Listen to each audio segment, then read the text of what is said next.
asalaamualeykum wa rahmatullah mbokku Sénégal ñu ngi leen di nuyu fi ñu leen daan nuyoo ci Kéwoulo TV di nuyu di beral nuyoo sunu mbokku chrétiens yi nga xamante ne tàmbali nañ carême donte Jean woorul mais di leen souhaiter ñoom ñëpp bon temps de carême di doll njukkeel aussi waa ëhlul laay muy waa kër Seydina Limaamu ci appel bi nga xamante ne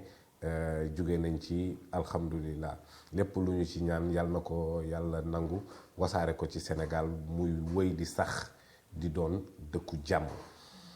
Alors bu ñu dellu si waatee ci actualité comme ni ñu koy defee saa su nekk surtout actualité bi bu amee un relance judiciaire dañuy ñëw def taxaw seetlu en tant que juriste xool cette actualité par rapport ak li nga xamante ne moo am jamono ji muy un chamboulement bi nga xamante ne la réunion du conseil supérieur de la magistrature andi na ko ci dossier surtout les dossiers politico-judiciaires yi nga xamante ne actuellement ñu ngi sur les tables des magistrats actuellement ñu war leen juger et que ñuy préparer des élections présidentielles dans exactement 1 an et 2 jours donc kon mu am ay procédures yoo xamante ne ñu ngi ci kaw table yi te amaale impact ci politique loolu bu ñu ko waxee on passe à Ousmane Sonko kii mu ngi am 3 procédures judiciaires muy policier boobu noonu wala nappel ak affaire Adji Sarr ak affaire Mame Mbaye Niang yooyu noonu yëpp ak chamboulement bi nga xamante ne am na ci justice ñàkkul mu am ci ay impact d'abord changement bi nga xamante ne moom moo gën a fës muy bi nga xamante ne moom moo am ci parquet de Dakar alors parquet de Dakar actuellement ki nga xamante ne moom moo hérité woon du juge de l'affaire Sonko Adji Sarr muy le procureur Amady Diouf actuellement moom mi ngi fële ca cour d'appel donc il est actuellement le premier président de la cour d'appel ki nga xamante ne moom moo nekkoon adjoint am donc kon koo xamante ne xam na dossiers yi nga xamante ne ñoom ñoo nekk actuellement ci sur la table ce n'est pas une personne nouvelle nekkul koo xamante ne day ñëw dabe ci dossiers yi moom dafa nekkoon adjoint ki nga xamante ne moom moo yoroon dossier bi au niveau du parquet muy Abdoul Karim Diop. Alors ki nga xamante ne moom moo signé ordonnance de renvoi bi nga xamante ne liiraloon nañ leen ko fii muy non pas ordonnance de renvoi mais réquisitoire définitif muy réquisitoire de feu contre Ousmane Sonko foog naa ñëwoon nañ ci ay détails liir ko fii sénégalais yi déggoon mu doon réquisitoire bu doy waar bu tàng jër ci kaw Ousmane Sonko ki nga xamante ne moom moo ko signé woon kooku actuellement moom mooy l'adjoint du procureur mooy l'adjoint de monsieur Abdou Karim Diop donc kon ñoo xamante ne la l'équipe bi nga xamante ne moom mooy gérer sur le plan du parquet mooy gérer l'affaire Ousmane Sonko Adji Sarr nekkuñu ay novice nekkuñu loo xamante ne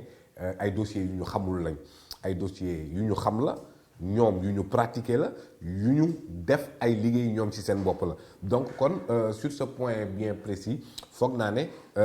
changement wala changement d'orientation ou de paradigme boobu moom kenn waru ko cee mën a xalaat alors Ousmane Sonko ak Adji Sarr wala Ousmane Sonko ak Mame Mbaye Niang lu mu mën ci doon ki nga xamante ne tey moom moo nekkoon à la tête du parquet de Dakar kooku actuellement mi premier président cour d'appel maanaam ki nga xamante ne moom moo diriger les travaux ci réquisitoire de feu boobu noonu kooku actuellement mi ngi cour d'appel donc kon nekk premier président cour d'appel donc kon lépp loo xamante ne moom jugé nañ ko en première instance bu yeggee deuxième instance moom muy appel boobu bu ci nit xalaat sax mu am beneen orientation lu dul une condamnation parce que kooku en tant que procureur il avait déjà décliné li nga xamante ne moom mooy la position ci yóbbu Ousmane Sonko chambre criminelle donc moom laa doon expliquer lu yàggul dara cette affaire-là il y a aussi une course contre la montre parce que xam nañ ne fii ak 25 février 2024 un an juste la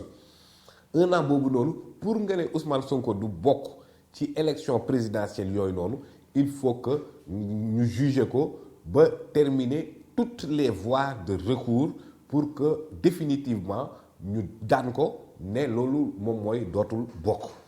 Alors donc procédure yooyu noonu boo xoolee surtout les avocats de Sonko maa ngi gis maître Cheikh Khoureyssi Ba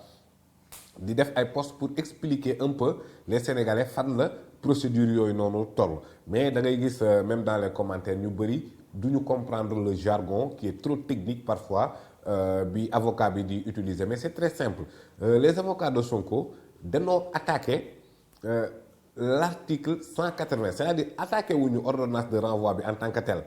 mais li nga xamante ne disposition wu article 180 boobu noonu moom mooy organiser naka lañ mën a defee un recours contre l'ordonnance de renvoi léegi ñoom dañoo jàpp ne article boobu dafa xaw a néewal doole la défense alors que ci principe constitutionnel non seulement dañuy wax équité égalité des armes mais les droits de la défense aussi day am nu ñu ko consacré am nu ñu ko protégé te foofu noonu ci article boobu li partie civile bi am pour déposer recours contre l'ordonnance de renvoi défense bi amul lu ñu toll donc ñoom ñu jàpp ne cette disposition est anticonstitutionnelle looloo tax ñu bëggoon a saisir le conseil constitutionnel pour mu déclarer cette disposition du code pénal anticonstitutionnelle c'était ça l'objectif c'était ça la substance de cette requête-là déposée par les avocats de Ousmane Sonko donc kon ñu ngi ci cadre procédural balaa ñoo génn foofu noonu parce que déposé waat nañ beneen recours bu ñu dellu si waatee renvoyer l'affaire devant la chambre d'accusation aussi ils ont la latitude de soulever toutes les exceptions de nullité yoo xamante ne ñoom jàpp nañ ne c'est utile pour la manifestation de la vérité bu ñu waxee exception de nullité ci droit mooy duggaguñ ci fond bi ci forme bi lañ toll te loolu rek mën na jël ay mois et mois ba balaa ñoo daan Ousmane Sonko ba Cour suprême xëy na élection présidentielle 2024 yi dina romb loolu ñoom xam nañ lu ni mel donc il faut impérativement fexe ba naka ngay trouver des mécanismes comme ni ñu ko defee woon ci Khalifa Sall en quelques mois ñu épurger bii nii ce sera très difficile de le faire d'autant plus que les avocats de Sonko en tant que des juristes aguerris mais aussi Ousmane Sonko en tant qu'acteur politique jëlee na des expériences ci paraxee taf-tafee bi ñu defoon les dossiers Khalifa Sall ba mën koo écarter bien avant les élections parce que je pense Khalifa Sall dernier kii bi muy rabat d'arrêt bi c'était à quelques jours des élections donc pour fexe ba du bokk te mujjul bokk ndax dañoo paraxee woon rapidement pour mën a juger mbir mi définitivement avec Ousmane Sonko même procédure la gars yi bëgg a utiliser waat c'est-à-dire accélérer la machine judiciaire pour que balaa ñoo yegg ci élection ya Ousmane Sonko ñu daan ko définitivement ce qui sera très très très difficile par rapport ak temps bi mais par rapport ak stratégie bi nga xamante ne les avocats de Ousmane Sonko jël nañ ko te boo xoolee même dans cette affaire de diffamation bi ko opposé ak Mame Mbaye Niang gis nañ li gën a waral renvoi bi keroog mooy ay avocats yoo xamante ne ñu ngi doon soog a constituer pour mën a xamante ak dossier bi actuellement Ousmane Sonko am na ay avocats yu bare yoo xamante ne ñëw nañ constituer wu gratuitement pour sa défense donc loolu noonu day gën a guddal procédure parce que imaginez Ousmane Sonko am 50 avocats ku ci nekk war a plaider exception de nullité ça nous prend combien de mois donc fii mu toll ñoom loolu la ñuy jéem a anticiper pour xool naka la ñuy accélérer toutes ces procédures là contre Ousmane Sonko ba balaa 25 février 2024 ñu condamné ko de manière définitive. Alors dans le fond de ce que ñu pour man surtout affaire Mame Mbaye Niang question de diffamation boobu moo gën a sax xaw a sérieux que l'affaire Sweet Beauté parce que Sweet Beauté moom je pense que ni même sénégalais yi sax commencé nañ tourner la page parce que les incohérences yeeg contradiction yi dafa bëri ba dossier boobu daanaka foog naa ne furaas war nañ ko mën a tegee nële mais dans l'affaire Mame Mbaye Niang Mame Mbaye dafa ne Ousmane Sonko daf ko diffamé procureur mooy bi fi nekkoon rek Amady Diouf ñu yokk ci yeneen chef d'inculpation faux et usage de faux ak injure publique te xam est-ce que sénégalais yi xam nañ ne foog naa ci benn live maa ngi doon expliquer les substances de la diffamation bokkul ak diffusion de fausses nouvelles par exemple parce que diffamation moom code pénal bi dafa ne ay allégation wala ay imputation yoo xamante ne dafay porter atteinte à l'honneur de la personne mooy diffamation maanaam xooluñ ndax wax ji dëgg la wala du dëgg parce que gars yi dañuy jaawale fausse nouvelle diffusion de fausse nouvelle ak diffamation diffamation peu importe que mu doon dëgg la am du dëgg maanaam Ousmane Sonko li mu jiiñ Mame Mbaye Niang mën na doon dëgg rapport mën na doon dëgg mais teewut dañ ko ciy daan parce que la diffamation ne vise pas la véracité des allégations mais est-ce que allégation yooyu porté na atteinte à l'honneur tey man dama jàpp ni rapport bu dee li ma gis ci document bu ñuy attribué à l'IGF muy un document de 65 pages loolu juridiquement administrativement mënuñu ko qualifier de rapport parce que non seulement amul ay cachet en tête bi sur le plan de la forme respecté wul lenn loo xamante ne ñu ngi naan di rapport la donc amul leneen li ci topp mooy man jàpp naa ne pré-rapport la donc parce que en tant que le ministre de l'économie et des finances muy à l'époque Amadou Ba bu taxawee confirmer l'existence de rapport te rapport amagul c'est parce que ñu ngi woon ci tànku def rapport parce que lii nga xamante ne mooy circuler loolu pré-rapport la alors qu'est-ce qui s'est passé pré-rapport jékki-jékki gisuñu rapport gisuñu dara ñu ni ki nga xamante ne moom moo waroon a diriger les travaux qui devraient mener sur le rapport définitif dafa décédé ñu ngi koy wax Samba Lawbe Dieng nekk un inspecteur des finances am na groupe bu journaliste d'investigation yoo xamante ne ci biir réew mi cas bi intéressé na leen te ñu ngi ci parce que ak intuition journaliste jàpp nañ ne la mort de Samba Lawbe Dieng il y a des choses yoo xamante ne war nañ ko ci gëstu war nañ ko ci xóotal certains membres de sa famille ses amis yenn proches yi jàpp nañ ne man nag neewuma dafa am lenn lu surnaturel ci décès boobu noonu jusqu'à preuve du contraire damay jàpp ne mort naturelle la jusqu'à preuve du contraire mais am na ñuy mener cette interrogation là te pare nañ pour mener des enquêtes et des investigations pour voir ce qui s'est passé li nga xamante ne moom moo wutale kii di Samba Lawbe Dieng ak benn décès boo xamante ne ça a été brusque et brutal alors donc loolu c'était une parenthèse bu ma bëggoon a def ci kii boobu noonu mais ces journalistes d'investigation jàpp naa ne ils sont assez sérieux pour mën a mener liggéey boobu noonu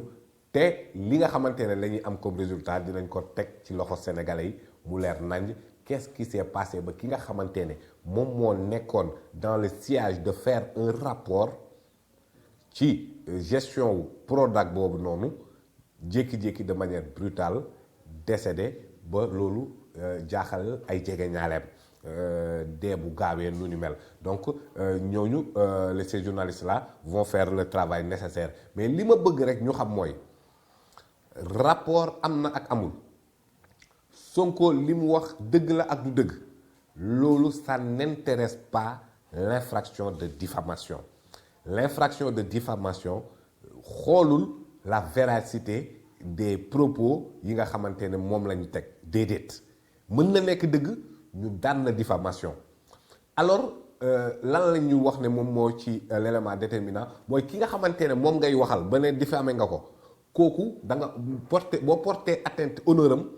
là l'infraction de diffamation est consommée alors que une question d'honneur c'est une question subjective maanaam le juge ne peut même pas apprécier ndax kii xotti na war maam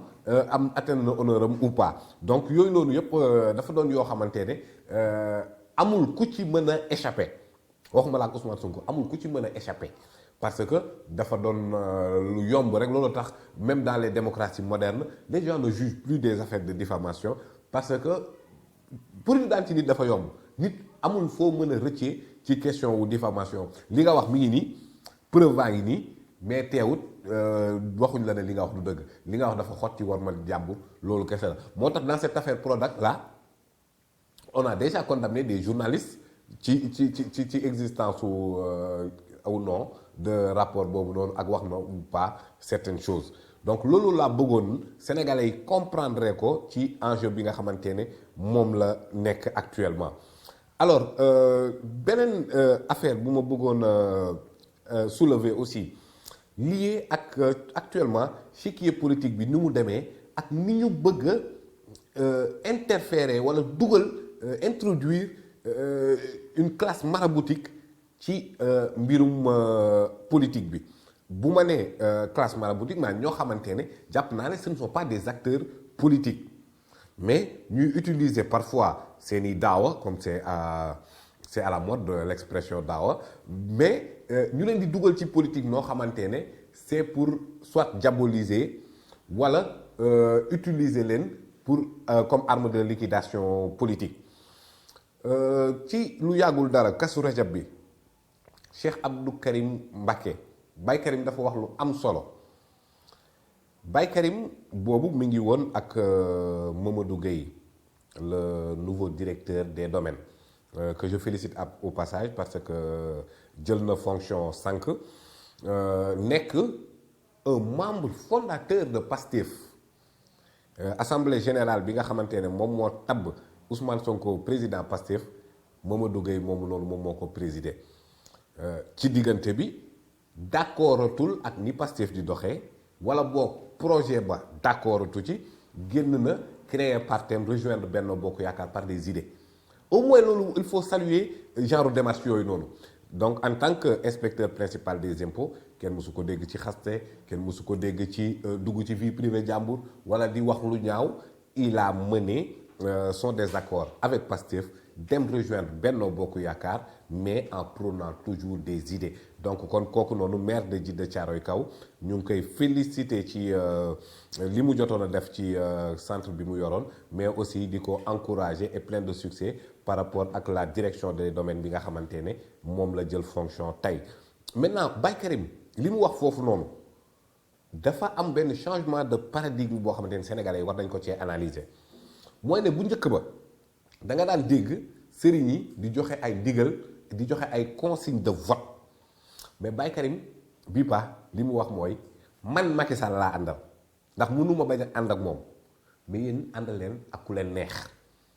loolu dafa am jàngat bu ci nit ñi war a def mooy ne def na le départ entre le spirituel maintenant et le temporel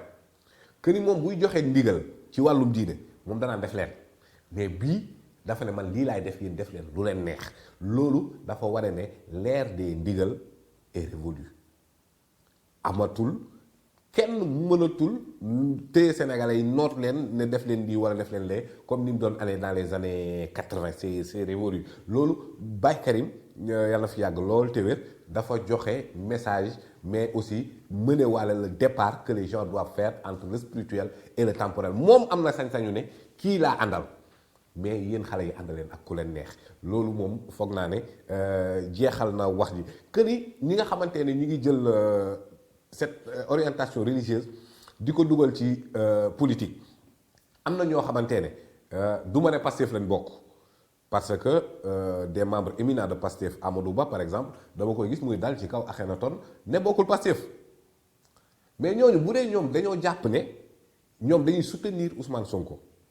ay la yëwen soutenir Ousmane Sonko soutenir ko ci li nga xamante ne yow bu dee da nga jàpp ne da nga bëgg mu yegg ci bopp nguur gi mais loolu attaqué ay sëriñ ban impact la ci am au contraire dafay gën a plomber Ousmane Sonko parce que ce n'est pas lui rendre service di dugg ci ay considération sëriñ attaqué sëriñ Sénégal bu la wàññiwul popularité mënu la yokk dara donc kon ñi nga xamante ne danoo bëgg a jàppale seeni leader ba pare di jaaraale ci yu ni mel nañ gën a xam ne dañuy gën a sonal seen leader di ko gën a ngiroloo et que loolu noonu muy Ousmane Sonko muy tous les leaders politiques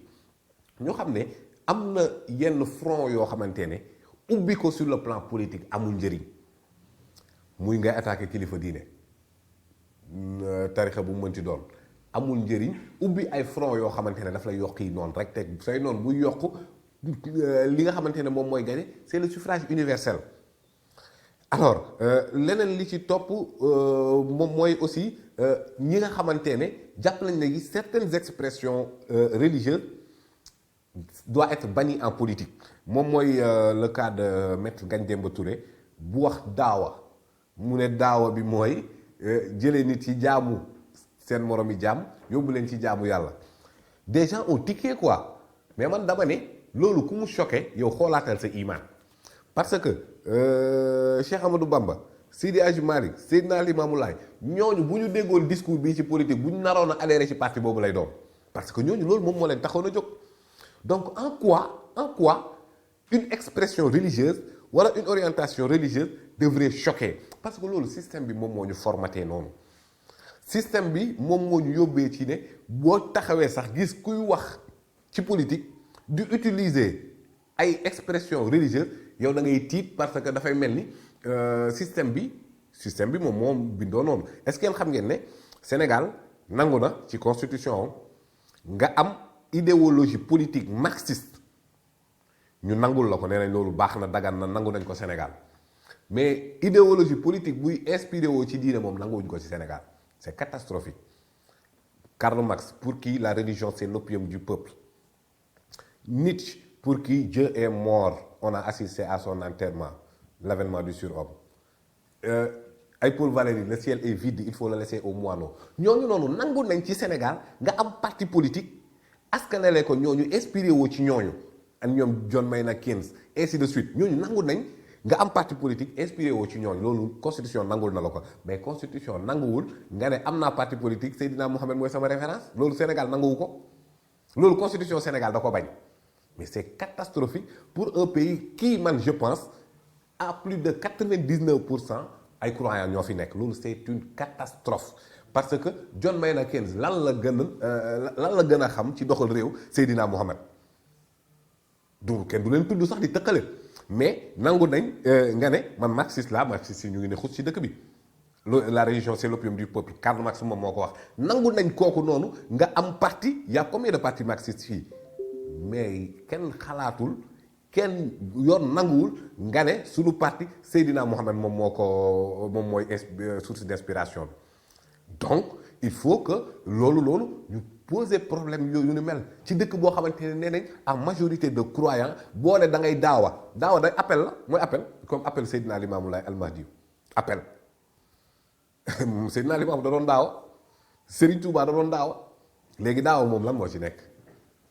maanaam prédication quoi woote prêcher et ainsi de suite ça devient source de problème au Sénégal parce que système bi nu ñu ko tëggee moom moo doon loo xamante ne dafay nësaxal dafay bañ lépp loo xamante ne mu ngi ci parti politique di orienté wu ci ay diine ak yooyu loolu moom mooy combat moo tax ay parti yu mel ni yu professeur Cheikh Oumar Diagne Rassemblement pour la vérité ba pare mu wax carrément que ni moom l'islam moom mooy source d'inspiration l'islam mooy idéologie moom ça n'a aucune chance d'avoir benn récépissé xalaatu ko mënul nekk ndax yoonu Sénégal day bañ du ni mel donc kon xam naa mu ngi gudd te Marème moom day bañ yu gudd yooyu noonu mais actuellement ñu xam ne ces chamboulements de la juge yi am ci justice bi il y a une connotation ou une orientation politique qui vise à accélérer la procédure nga xamante ne fii ak 1 an balaa ñoo yegg ci 1 an yooyu dinañ jeexal toutes les voies de recours pour ne Ousmane Sonko du bokk loolu nag dara jafe lay doon ci ñoom parce que les avocats de Sonko l'ont compris Sonko en tant qu'acteur politique l'a compris te foog naa ne fii ñu nar a teg seen tànk loolu kenn mënu ci dara kenn mënul tere ci toutes les procédures yi nga xamante ne ñu ngi nekk devant Sonko et qui ne vise que parce que amul beneen soubassement qui ne vise que du nañ tëj Sonko du nañ ko nangam mais bu mu bokk ci 2024 loolu nag je pense il a réussi avec Karim Wade il a réussi avec Khalifa Sall mais je ne pense pas qu'il va le réussir avec Sonko vu le temps vu le contenu yi nga xamante ne moom lañ koy toppee ay diffamation yëfi caaxaan yooyu noonu ay viol yoo xamante ne ki ngay violé moom mooy taxaw naan kañ la violeur bi di ñëw ainsi de suite donc yooyu noonu yëpp foog naa ne au vu de la procédure au vu des contenus des infractions ak accusations yi ak li nga xamante ne moom moo xew diggante fii ak tey on est le 23 février le 25 février 2024 la élection ya foogu ma ne foofu noonu il peut y avoir une procédure bu war a mën a écarter Ousmane Sonko d'autant plus que ils ont déjà reçu des signaux des renseignements que ni kii bu bokkul réew mi day yëngu loolu moom mooy le souhait d'une très bonne partie de la population sénégalaise qui aimerait voir Ousmane Sonko participer à ces joutes électorales de 2024 et la démocratie c'est ça c'est le choc d'ambition pluriel nañu bàyyi toutes les ambitions bu boobaa sénégalais yi choisir kenn mënul tere sénégalais yi choisir ki nga xamante ne moom moo leen di jiite donc loolu la ñu bëggoon a wax de manière ramassée di leen jox rendez-vous dans les prochains jours tout autre développement yu am sur le plan judiciaire et politique dinañ ñëw taxaw def ci suñu jàngat incha allah asalaamualeykum wa rahmatullah